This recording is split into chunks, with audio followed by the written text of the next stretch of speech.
Hi guys, my name is Yosarian. I've decided to hop on the bandwagon and draw my life for you.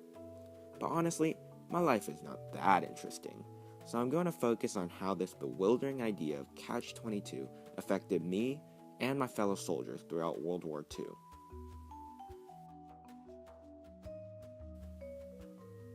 The first time I heard about Catch-22, I heard it from Doc Danica. I was convinced that once I managed to persuade the doc into declaring I was insane, I'd be able to get out of having to fly the ridiculous number of missions the colonel kept raising the requirement of. But apparently, according to the catch, being afraid of danger and being concerned for my own safety makes perfect sense, so if I declare I'm crazy, then I am actually perfectly sane. Crazy, right? I know.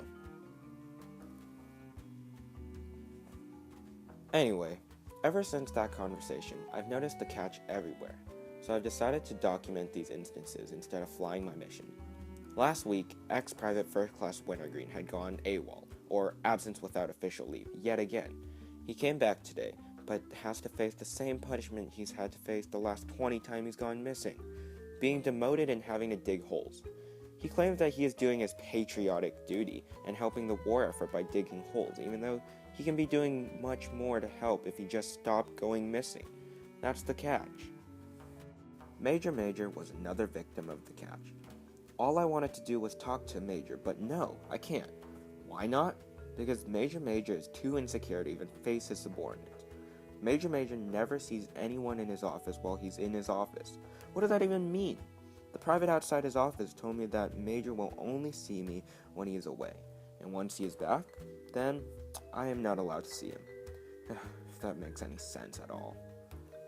The Major was targeted again by Captain Black's stupid, glorious loyalty oath crusade. It was basically another Catch-22 in disguise. He wanted to get revenge on Major because Major had just gotten promoted to Major, and Captain Black, feeling robbed, decided to create this oath. We have to sign this oath to do every little basic thing. For example, getting our food. To get our food, we have to sign a loyalty oath, but we aren't forced to sign this oath. If we don't, we just won't get our food since we are free to not eat. Using this catch, Captain Black places another catch on Major as revenge. Black doesn't let Major sign a form, so Major is deemed a communist for not signing an oath. A while later, when I ended up in the hospital, I saw the most crazy thing happening to the man wrapped in all white bandages. I was speaking to the chaplain, desperately begging him to help me get out of flying the ridiculous number of missions, when I saw the two nurses switching out the IV with his urine bottle. It was disgusting, and frankly, I couldn't believe that this was happening in a hospital. He couldn't even do anything to help himself, but those terrible, corrupt people did that to him. Poor guy.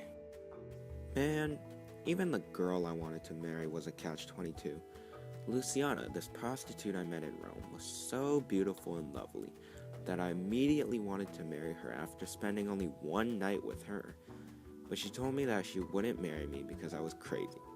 She called me crazy because I wanted to marry her, so the only way for me to marry her was if I wasn't crazy, and the only way for me not to be crazy would be if I didn't want to marry her. In the end, it was a lose-lose. I wouldn't be able to marry her either way, crazy or not. Towards the end of my time in war, when I was in Rome, the military police chased the young girls out into the streets. The police claimed that they had the right to do so because of Catch-22. According to them, Catch-22 said that they could do whatever they wanted to, and no one could stop them from doing it. The old woman from the hunt told me that she asked to see the law, but they said that they simply didn't have to show her because they can do whatever they want. The law is Catch-22. Finally, I was able to leave for home. But there's a catch, of course, because there's always a catch. Cathcart and Korn told me that I would be sent home only if I pretended that I was friends with Cathcart and Korn. The other officers agreed to say only good things about the group and about the military, generally at home. But at the same time, I was betraying my friends doing this and lying about the war, so I didn't want to do either. And by that point, I didn't know what to do. But then I heard about my former roommate, Orr, who escaped the war and went AWOL to go to Sweden. So instead of betraying my friends, by following the orders, I decided to go AWOL to Sweden as well. I was able to stay trustworthy to my friends while at the same time leave from the war. Finally, a win-win situation. And that's pretty much the story of my life. Thanks for watching.